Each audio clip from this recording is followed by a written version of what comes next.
जब से यह अनाउंसमेंट हुआ है कि हमारे व्हीकल्स में E20 एथेनॉल ब्लेंडेड पेट्रोल मिलेगा, मतलब कि अब हमारे पेट्रोल में 20% एथेनॉल मिलाकर डाला जाएगा, तब से कार बायर्स की लिटरली रात की नींद उड़ चुकी है। सोशल मीडिया पे ये लोग चिल्लाते हुए बोल रहे हैं कि व्हीकल्स का माइलेज डाउन हो रहा है, इंजन के पार्ट्स जल्दी खराब हो जा रहे हैं, बार बार मैकेनिक्स के यहाँ जाना पड़ रहा है और इन्हीं सबों के साथ गवर्नमेंट को फुल ऑन टारगेट पे लिया जा रहा है। पर सही बात बताएं तो यह एथेनॉल वाली आग अभी बुझी कहाँ है? अभी तो बस ये शुरू हुई है, क्योंकि हाल ही में नितिन गडकरी ने डीजल में भी आइसोब्यूटेनॉल मिलाने की बात की है। मतलब कि अब पेट्रोल ओनर के साथ साथ डीजल ओनर भी इस चेंज के लिए तैयार रहे। दरअसल स्टोरी स्टार्ट होती है 24 जुलाई 2025 को जब ministry of petroleum and natural gas के हरदीप सिंह पुरी ने एक प्रेस कॉन्फ्रेंस रिलीज किया और यह कहा कि India E20 ethanol blending level को सक्सेसफुली अचीव कर लिया है। ईयर 2014 तक यह आंकड़ा 1 से 2% हुआ करता था, फिर जून 2022 तक यह आंकड़ा 10% हुआ और अभी जुलाई 2025 तक यह आंकड़ा 20% एथेनॉल ब्लेंडेड फ्यूल को अचीव कर लिया है। यह अचीवमेंट गवर्नमेंट और देश के लिए तो बहुत अच्छा है, परंतु क्या यह आम आदमी के लिए फायदेमंद है? तो इसका जवाब है नहीं,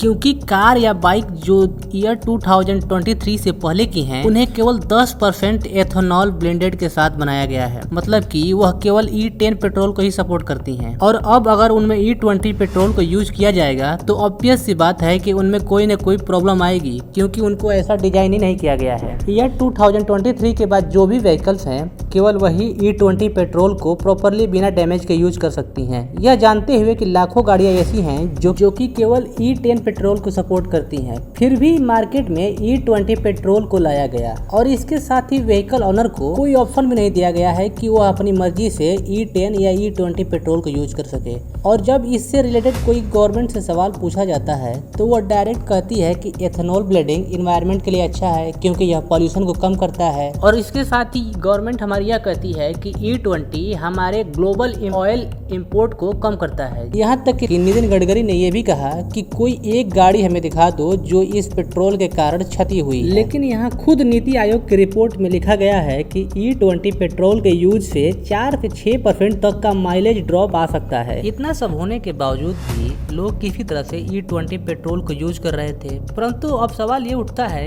कि जहाँ खुद गवर्नमेंट के रिपोर्ट में कहा गया था कि इस E20 पेट्रोल के कारण पेट्रोल की कीमत बहुत ज्यादा कम हो जाएगी, परंतु आज भी देखा जाए तो पेट्रोल अपने पुराने प्राइस पे ही मिल रहा है। इन्हीं सभी रीजन से परेशान होकर लोगों ने सुप्रीम कोर्ट में एक PIL फाइल की थी और इस PIL में कुछ जरूरी बातों को रेज किया गया था, जैसे कि E20 पेट्रोल का अल्टरनेटिव रखा जाए, क्लियरली E20 पेट्रोल से इंजन पर होने वाले डैमेज को बताया जाए, एथेनॉल सस्ता किया जाए, अगर E20 पेट्रोल को यूज करने से कोई प्रॉब्लम आती है तो उसे इंश्योरेंस कंपनी अपने कवर करे। अगर ये सब एक सामान्य आदमी की नजर से देखा जाए तो ये सब जरूरी डिमांड थी जो कि लोग अपनी रख रहे थे, परंतु अब यहीं पर असली ट्विस्ट आता है। सुप्रीम कोर्ट ने PIL को सीधा डिसमिस कर दिया। क्यों? क्योंकि गवर्नमेंट ने बोला कि ये सब फॉरेन कंपनी के नाटक है जो इंडिया के खिलाफ नैरेटिव फैला रही है। इंडिया के फ्यूल डिवीजन सिर्फ इंडिया ही करेगा। सुप्रीम कोर्ट ने गवर्नमेंट की बात मानकर PIL को सीधा रिजेक्ट कर दिया। अब यहाँ पर आम आदमी और क्या ही कर सकता है, जब कोर्ट ने ना तो लेबलिंग पर कुछ कहा,